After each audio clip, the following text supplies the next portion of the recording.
Hello, my name is Mark Taylor. Welcome to this 3-podcast network, which includes the shows Education on Fire, sharing creative and inspiring learning in our schools; Learning on Fire, education from sharing wisdom, not testing; and the National Association for Primary Education. Find out all you need to know at educationonfire.com. There comes a time in every person's life when you realise it's not about doing what you are told, but doing what you know is right for you. Let us take a journey of learning and discovery with the world's most successful people who are living the life of their dreams, walking through life using their inner wisdom and being of service to others. Forget exams, grades and test scores. What is your purpose? As we let go of what we think should be and learn from our elders to gain knowledge, inspiration and a true sense of who we are. What are your dreams? Does your life have meaning? Are you living a life of significance? Let's talk with today's guest. Hello and welcome as we spend some more time together on the Learning on Fire podcast. Today I'm talking to Lucia Giovannini. Hi Lucia, thanks for joining me and let's explore the journey of who you are. Hi Mark, I'm so excited and honored to be here with you. So who am I? That's a big question.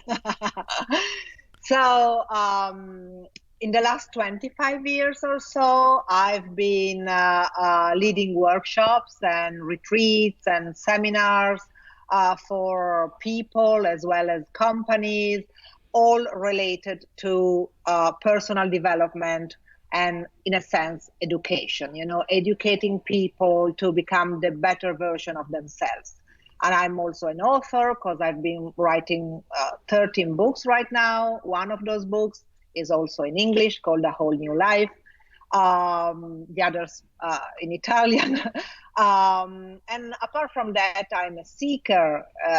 I'm a student of life because I think that, we always are students of life because life has so much to teach us. I live part of the time in Italy and part of the time in Asia, between Thailand and Bali, and that's where I lead my retreats.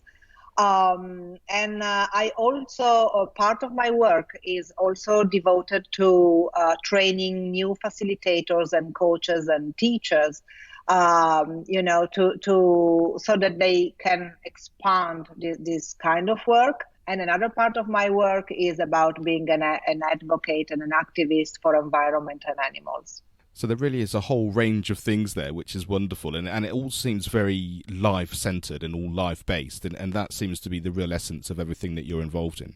Yeah, definitely. Because I think that, we together, we can really make a difference in this world, make it a better world, and really become the best version of ourselves. And when I say that, I mean develop the good qualities of human being, basically.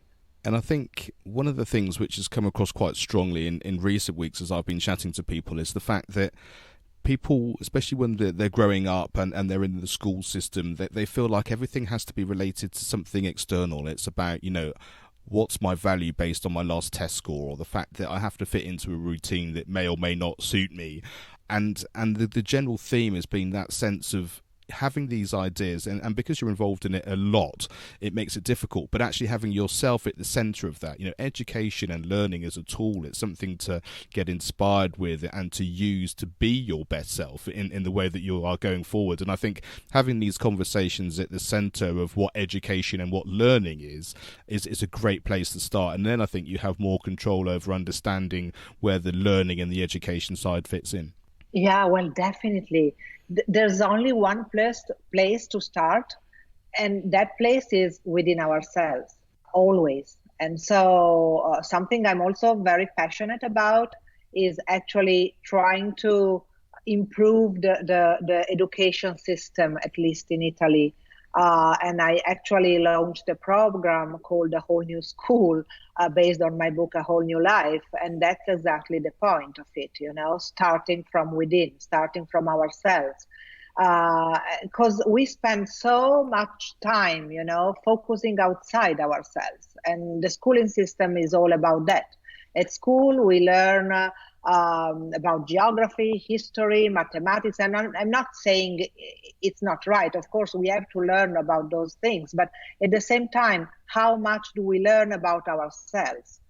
In my case, schooling experience, basically nothing. And so, but in reality, that's so important, because in life, that's where we need to start from.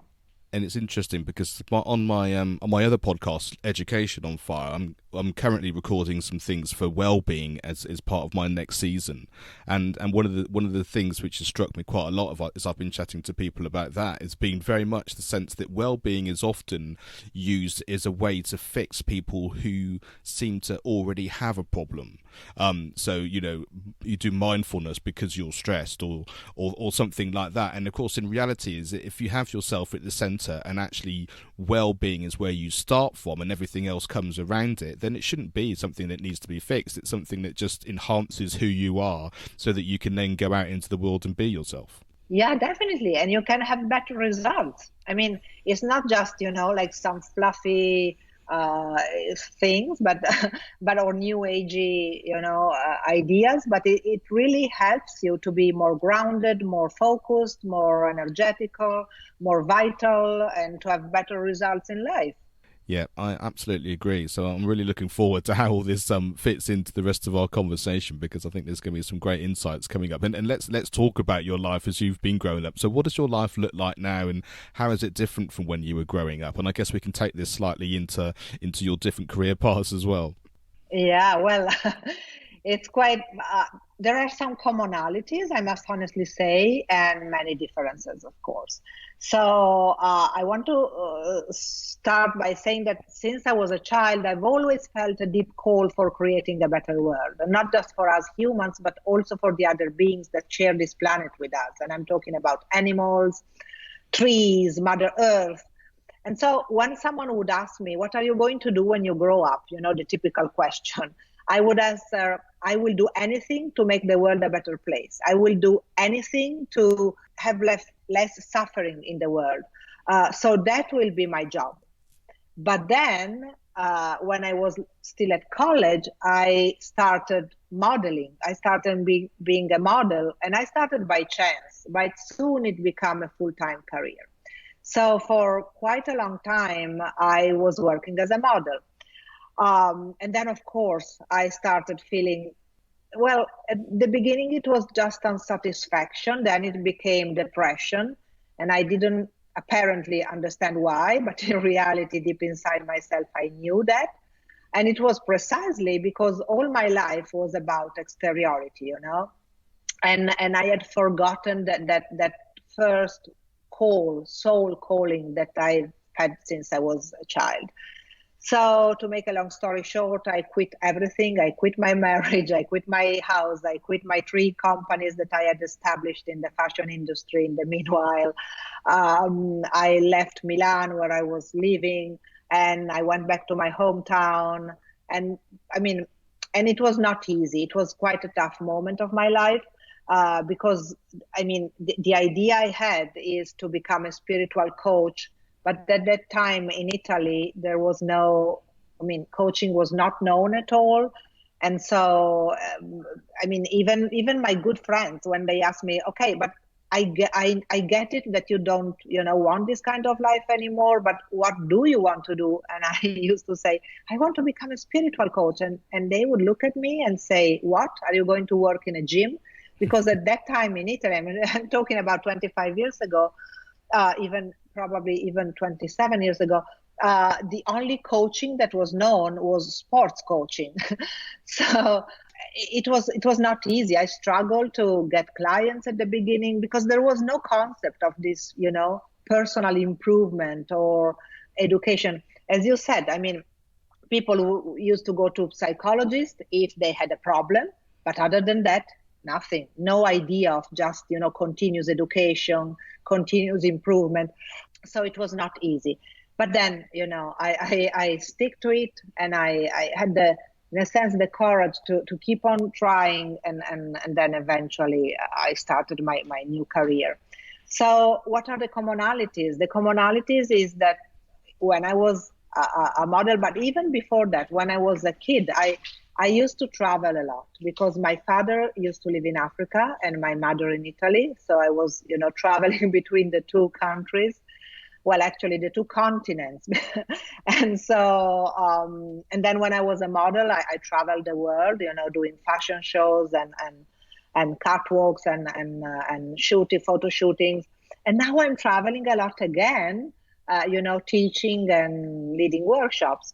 I used to meet lots of people at that time. I meet lots of people now. So I guess that in a way, life is preparing us to the next step, but at the same time, of course, now it's very different because at that time it was all about the external world and my external appearance, my body, my face and all of that.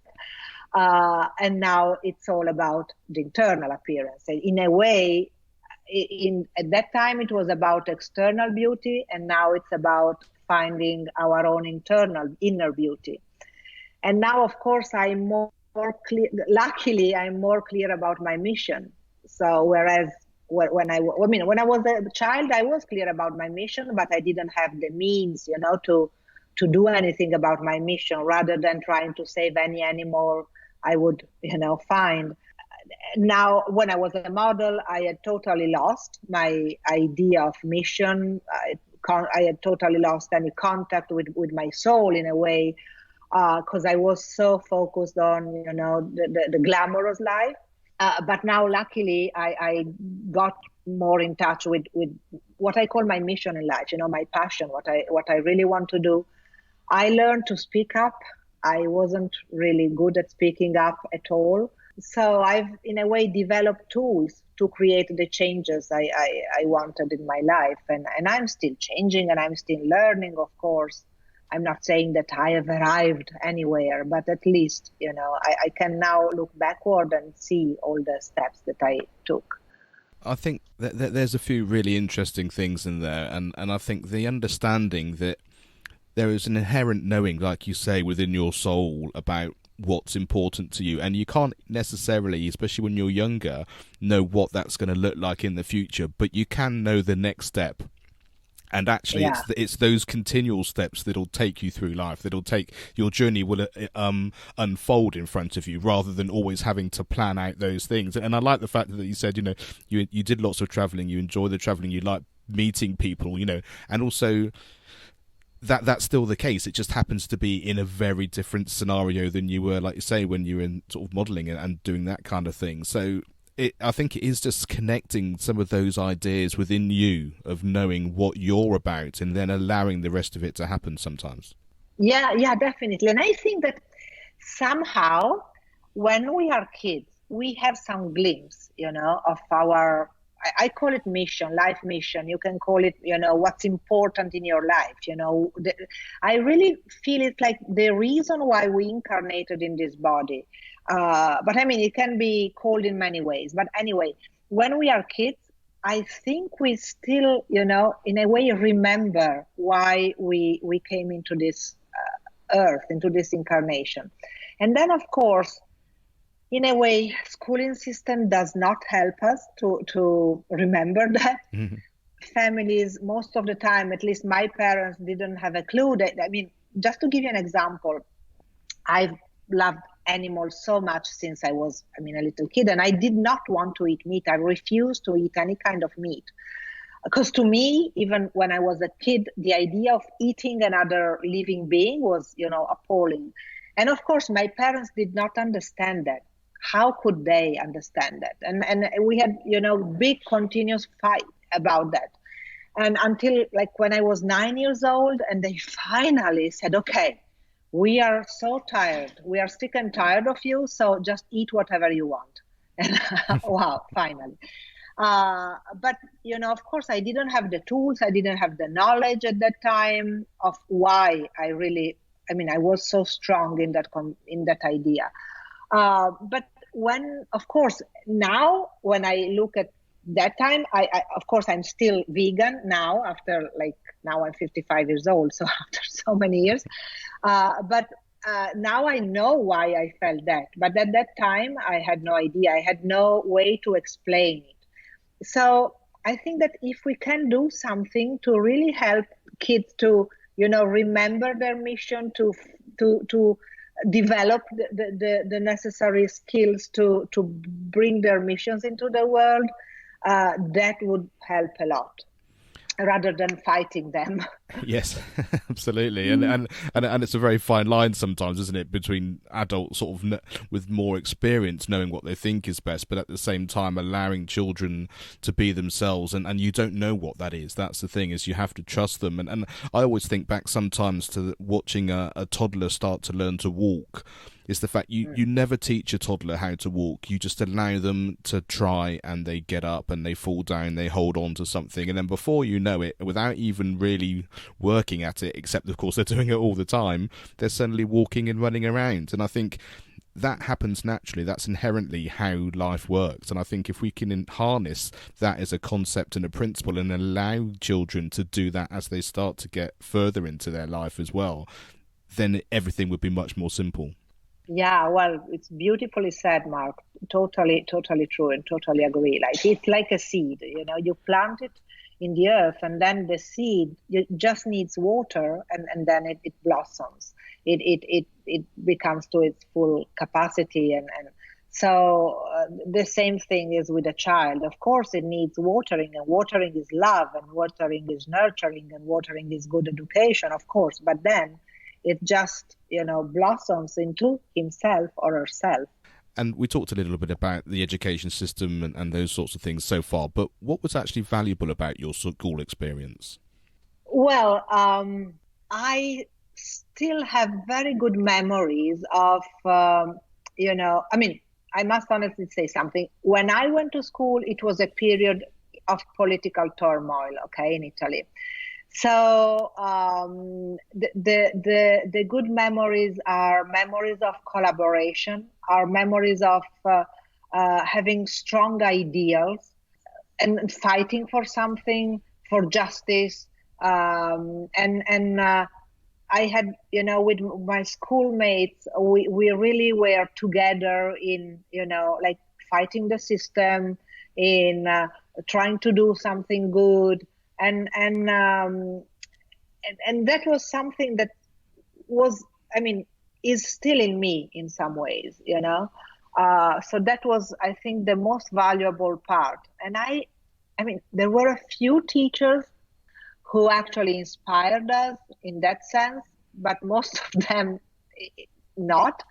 And I'm not so sure if it were for those teachers or basically just, the political turmoil that was going on. And it was not just me. I was one of the leaders of the school revolution in a way.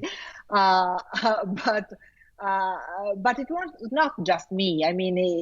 We were like a group together, and this sense of togetherness, of fighting for something was valuable, definitely. And I often ask which teachers do you remember and why, and often the answer comes across as someone that inspired them, someone who connected on a very natural way, which enabled to really enhance their life. But it sounds to me like maybe actually your answer to this might be somewhat different, based on you remember them for a slightly negative point of view rather than necessarily a positive one. Even the negative had some, helped me in a way, and I'll tell you more. So let's start with the positive. I remember in Italian it's called Maestro Berti. So Berti was his surname, and he was my elementary school teacher. And he was like a patient father to us. So my real father was not that patient, but he was a strong man, and I admired him, but not that patient. But Maestro Berti was, like the good image of maybe even more grandfather, Yeah. And that is the memory that is still with me. And then secondary school, I had this Italian teachers.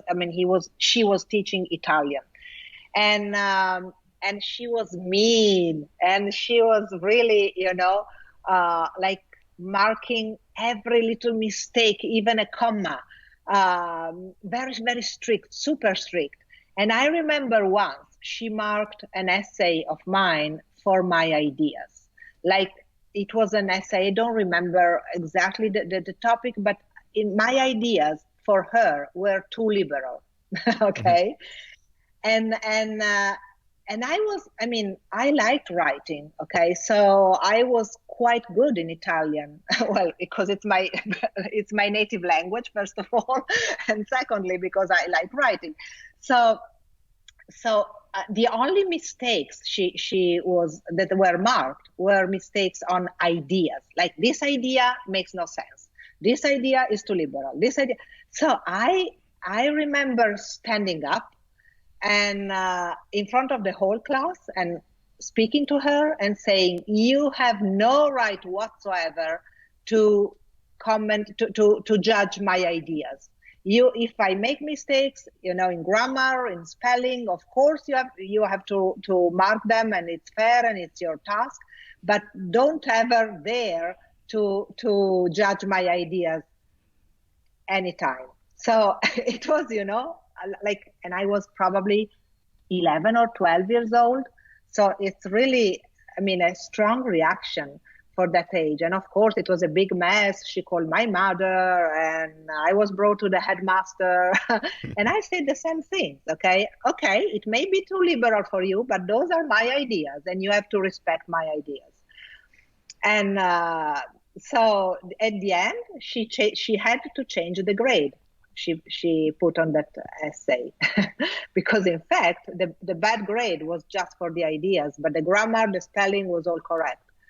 So even a difficult teacher, and she was known as a mean teacher to all of us, but even a difficult teacher, I still remember that episode, like years and years ago, but I still remember it because it was something that prompted me to speak up for myself.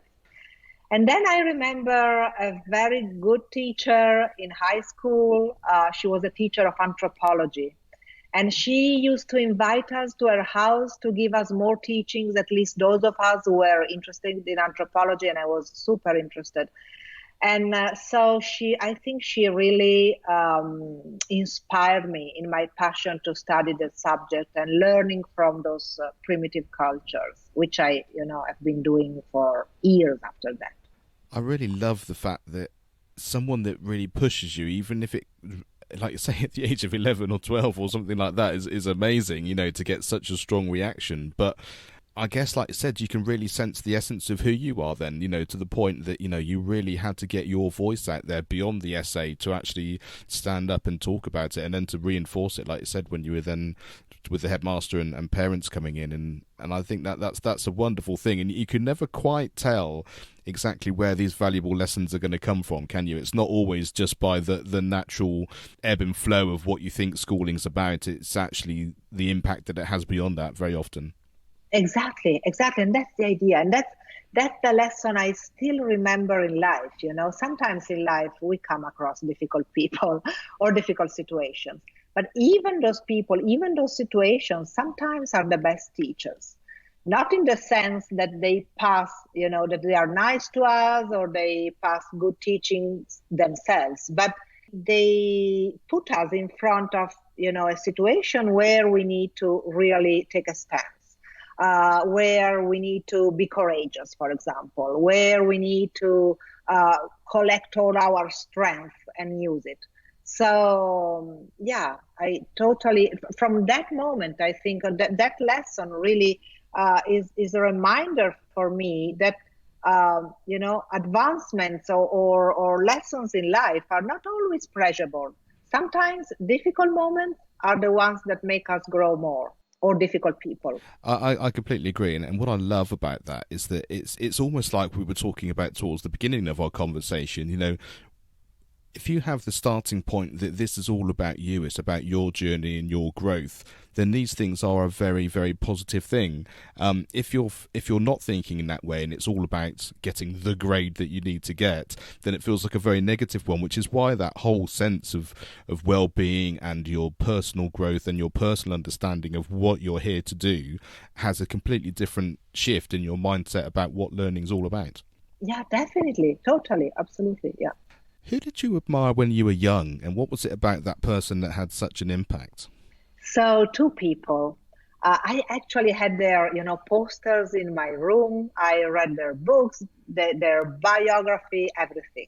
One was Martin Luther King, and the other one was Albert Schweitzer.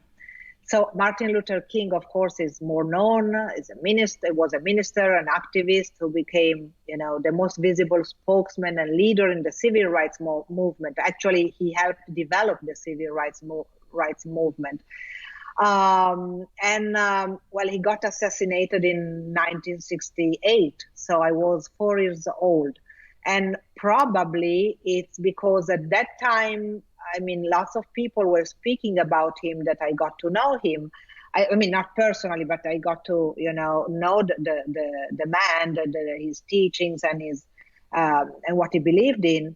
And I was so fascinated about him.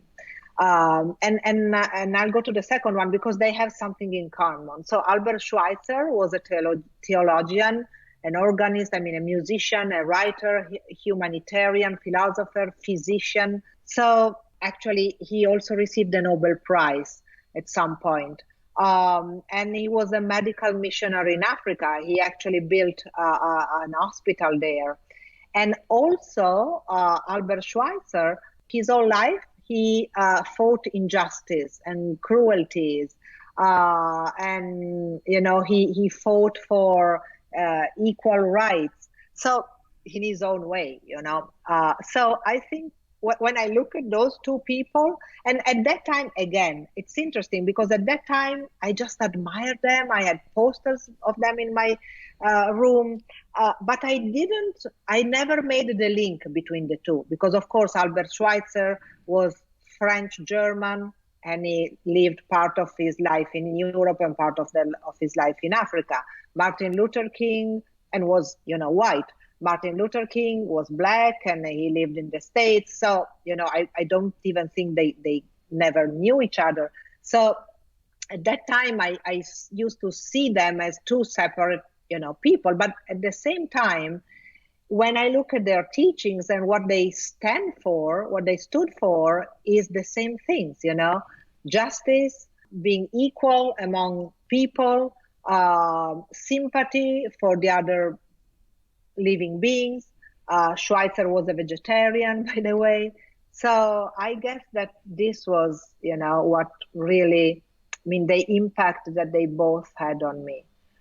And by the way, Martin Luther King, he was imprisoned nearly 30 times in his life. So, of course, he was arrested for acts of disobedience, And so I think, again, now, when I look back and I connect all the dots, even my reaction to that teacher, on the essay was somehow inspired by him. Because he definitely was someone who did not stay silent, but he spoke up in front of injustices. And I think as we get older, it's easier, isn't it, to see the dots and you start to be able to sort of look back and sort of see the patterns that come through. But I think as you're going through it, I think being very accepting of it is the only thing that you can do, and experience is a wonderful thing, but you just have to embrace where you are at the time. And I think that self-inquiry, as you've been talking about before, and just sort of listening to your sort of inner guidance will show you the way. But it's really fascinating. Now I look back over various things that have gone through my life, and I just think, yes, but without this or without that or whatever you were drawn to, like you say, whether it's Martin Luther King or whoever inspires you, you start to understand where those connections come from, and they're often much closer than you think when you're younger, growing up through those times. Yeah. And of course, you can't connect the dots until, sometimes later. It's while you are living those things, you just, as you said, you just have to trust the process and trust your inner guidance and just go with it. Yeah, it's not easy to and most of the times in my life, I didn't have that, clarity on where I was going. I mean, what my next step was going to be. But just, taking a step after the other patiently, that is what in a way helped me. And I do have this thought quite often doing this podcast, because there is a kind of a paradigm in some of these ideas, in as much as we're sharing such valuable insights and great advice from a place of experience looking back often. And I know, if I was listening to this as my teenage self, or even slightly beyond that, I wouldn't necessarily take it in the same way that I'm listening to it now as an adult, or as a parent, or anything like that. But I think if I'd heard some of these things in the way that people are talking about them and in the way that we're discussing them today, I think it just gives everybody that opportunity to, right, now I understand in a way that I didn't before. You can still only do it and experience it in the place that you are, but I think hearing these themes coming through are so valuable, no matter whatever age you are, that you're coming across it. Yeah, well, if I could have listened to a podcast like this when I was, let's say, in my teenagers years, it would have been amazing, it would have helped me so much.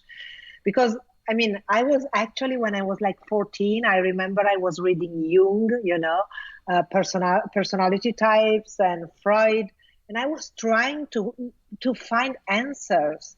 And it was not easy to find any answer. So, luckily now there are, more, things available, more places to look for. And so, yeah, definitely. It's definitely true. The internet's brought everybody closer together, but I think in this particular scenarios, it's a very positive one, because it's very hard, I think, especially in like you were talking about, being very driven, having a real sense of who you are.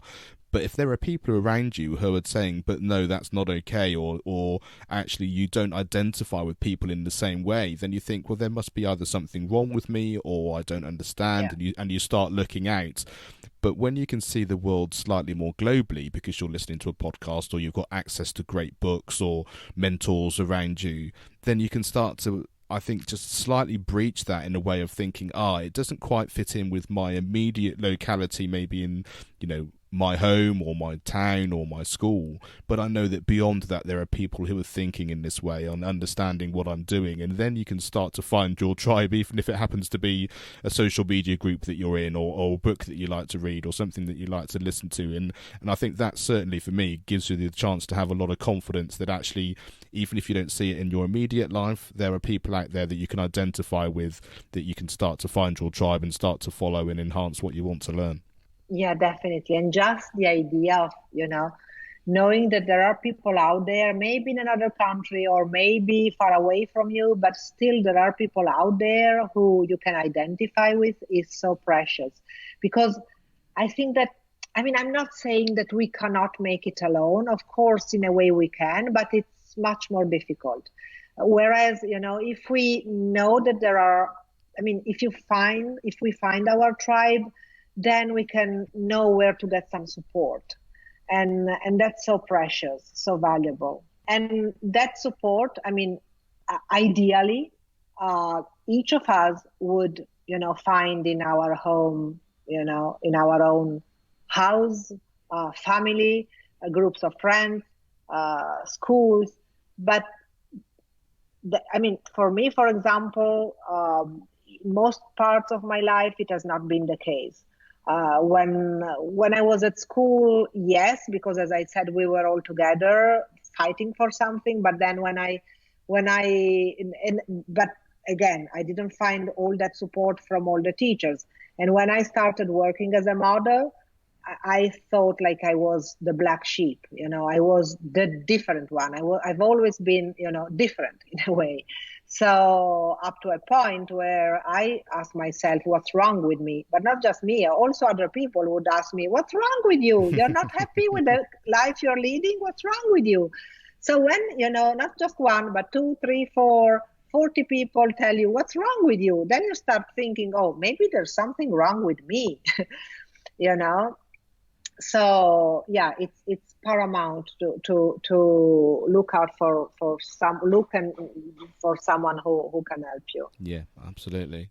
What was the best piece of advice you've ever been given, and who gave it to you? Well, it was given by me to me by Peggy Dillon, who was a spiritual teacher and founder of the firewalking movement. And the piece of advice was, fear does not mean to stop. And I mean, when we feel fear, of course, it's an unpleasant sensation, it's an unpleasant feeling. But at the same time, unless we do want to stop, and in that sense, it's okay, but it doesn't necessarily mean to stop. Fear is just an energy that help us being more focused and more ready. So whenever, you know, like just to give you an example, most of the times in my life, you know, I found myself in situations that were, you know, challenging for me. For example, the first time I gave a speech in English, of course, I mean, it's not my native language. So I felt, you know, like fear, you know, will my English be good enough? Will I be good enough, etc., etc. And if I had listened to that fear, I would have said, no, I'm not coming to give that speech. I'm busy that day, you know.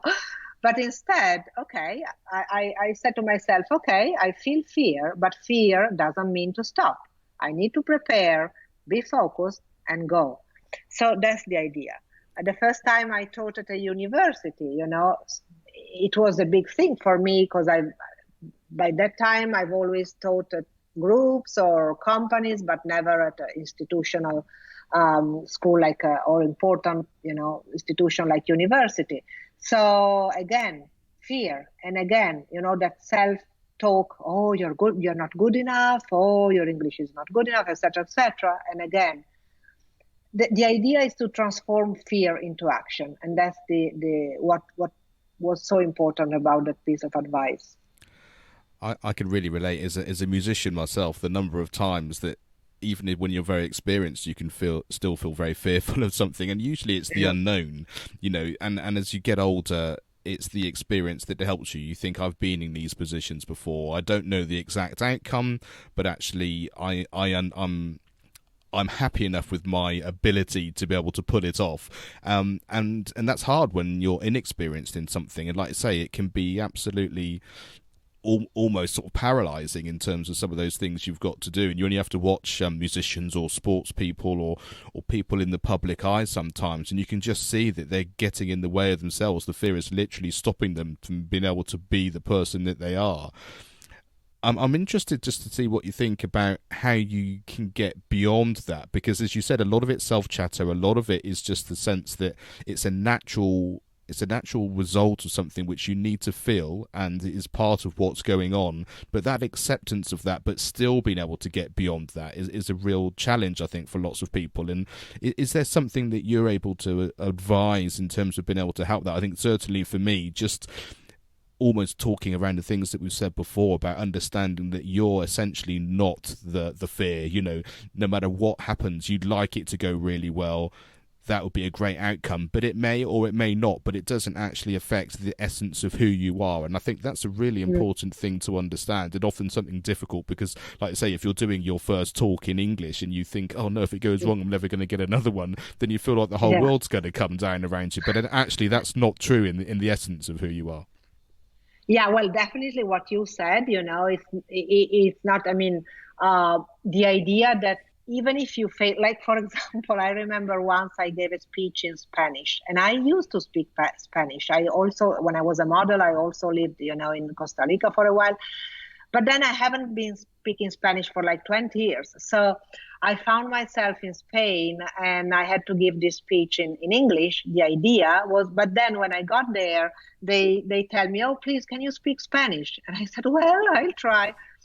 but to make a long story short, instead of saying after a meditation, at the end of a meditation, instead of saying, and now it's time to open your eyes, I said, and now it's time to open your pants and take out your balls. And it was, I mean, there were 400 people in the audience, and most of them were men. So it was actually not so nice. It was really, really embarrassing. But at the end of the day, I mean, I still, my value as a person doesn't change. And okay, I made a horrible mistake. I embarrassed myself, but my value as a person doesn't change. So one thing that I tell myself is, what's the worst thing that can happen? Am I gonna die? Because if there are good probabilities that I'm gonna die, then okay, let's think about it. But if I'm not gonna die, then who cares? Because my value as a person is not at stake here. The other thing is that it's not about me. So, and this concept I developed lately in the last years. So when I do something, like in my case, I give a speech, but it could be like for a musician, to play a piece of music. It's not about us. We are just instruments in the hands of God, Spirit, Buddha, Allah. I mean, you can call universe, whatever. But we are just offering our, our music or our words, our inspiration, and we are just gloves, and within that glove, there's the hand of God acting, doing his thing. So the more we are able to take ourselves out of the situation, the better. And then it's where, in my experience, it's where the fear just dissolves. There's just, emotion. It's okay because it becomes excitement. But the fear is gone because it's not about me. If I give a speech at a large audience in a language that is not my native language, like a typical situation where I would feel fear, but it's not about me. It's about the message I convey, and that's it. In the same kind of vein, one thing that struck me once when I was performing, I was working with a ballet company, and I was doing something which was particularly stressful, and I felt very fearful and sort of under the cosh with it all. And then just above the theatre rail, looking into the pit, were 3 or 4 children looking in, all dressed up in their sort of finery, and they're sort of as if they were ballerinas about to watch this show. And it just suddenly struck me. It was like, but it doesn't matter what happens in this particular show or this particular production. Like you said, all you're doing is transmitting and transferring an emotion, music, or whatever it happens to be, to someone else to enjoy. And me on my average day is going to do more than that for these people who are just coming for maybe the first time, the wonder of seeing something beautiful in the arts, And actually then when you realise that, take it away from yourself, what are you trying to do for somebody else, then actually it's all positive. And like you say, then the fear just dispels and you can move on. Yeah, absolutely. What advice would you give your younger self? To trust life and be patient in that sense. So of course, there has been many moments in my life where I was impatient, to grow, to get to my goals. And sometimes, even if I had clarity about my goals, the path to achieving them was not that straight. And so now you imagine you go from A to B, you just go and get there. Instead, no, you have to go through, like a roller coaster to get to B. So I think that to guide us, life has to push us every once in a while. So a plant that is growing must be transplanted every so often, because if a plant is not transplanted, the plant doesn't grow. And so the same goes with us, we human beings. So when we transplant our house plants, we have no doubts. But what happens with us, when we don't get to our goals as quick as we would like to, we start, doubting ourselves, we start doubting life, we start becoming impatient. But in reality, sometimes life too transplants us, taking us away from old relationships or old jobs, old situations. And maybe we were attached to those old relationship or old job. But in reality, if we have faith, we'll have, we'll find our new ways. So just as we have faith that we'll have enough oxygen for our next breath, we can have faith there's always a new ways ready for us, that we are safe, that everything is okay, that everything happens for our own good, even if in the moment it may be difficult to recognize it. Because when we develop this kind of, faith or trust, then we worry much less. We become less anxious. We just flow with life, and everything is much easier. I really love that. It's a way of thinking and a way of being, and it does take practice, doesn't it? Because you often find yourself in the moment, like you say, you're not quite, how can this be a good thing for me? Because it makes me feel, or I'm in this situation which doesn't feel comfortable. But actually, just having that faith, wherever you get that from, and in whichever form that comes, just gives you that ability. And I think that's such great advice. Yeah, and I actually developed a question, because normally when I had, the difficult moments in my life, I started asking, why is this happening to me, which is a horrible question, because it brings you down the rat hole even more. But the coaching question that then I develop is, what is happening for me or in my favor, So when I ask this question, I'm forced to look at the good things, at the lesson. So the first question, why is this happening to me, activates all the victimization, self-pity.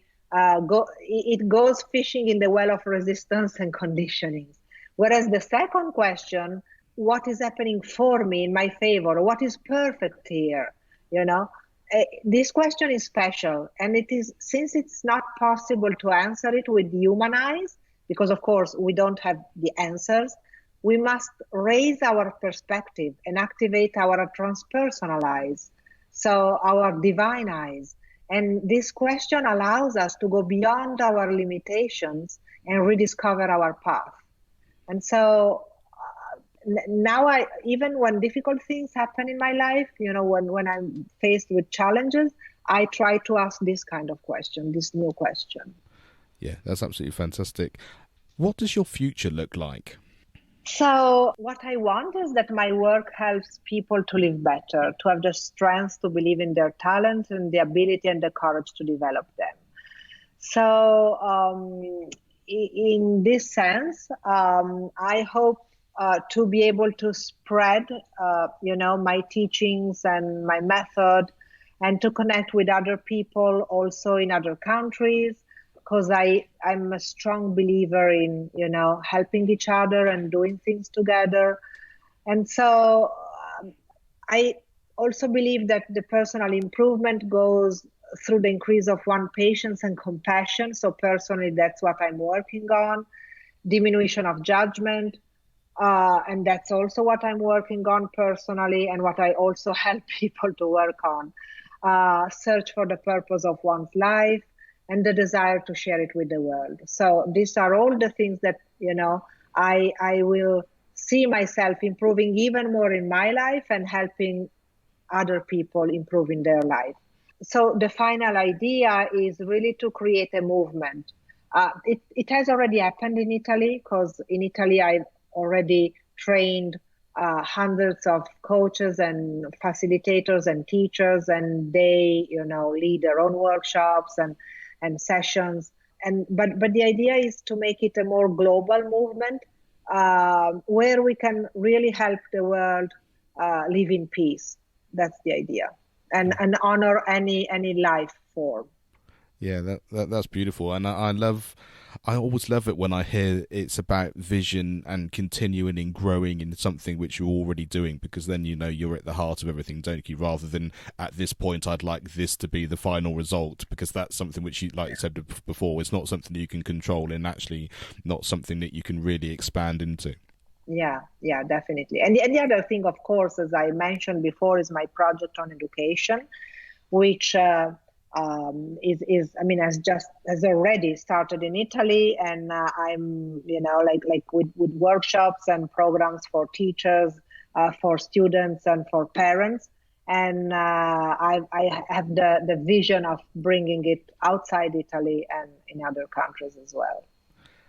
Well, I'd certainly be very interested in learning more about that. Certainly, being involved in education here in the UK. So, yes, we should chat some more about that. Yeah, definitely. What podcast, book, video, film, song, or other resource has had the biggest impact on your life, and why? Well, of course, many video, podcast, film had impact on my life. Just to give you an idea about songs, the Beatles had a big impact on my life because, again, they were about freedom and equality and a new world. And in terms of book, Autobiography of a Yogi by Yogananda, because it's actually the life of Yogananda himself.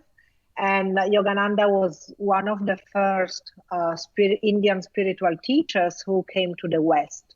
And actually, he was one of the main characters who popularized meditation and Hinduism, also in the States and in Europe.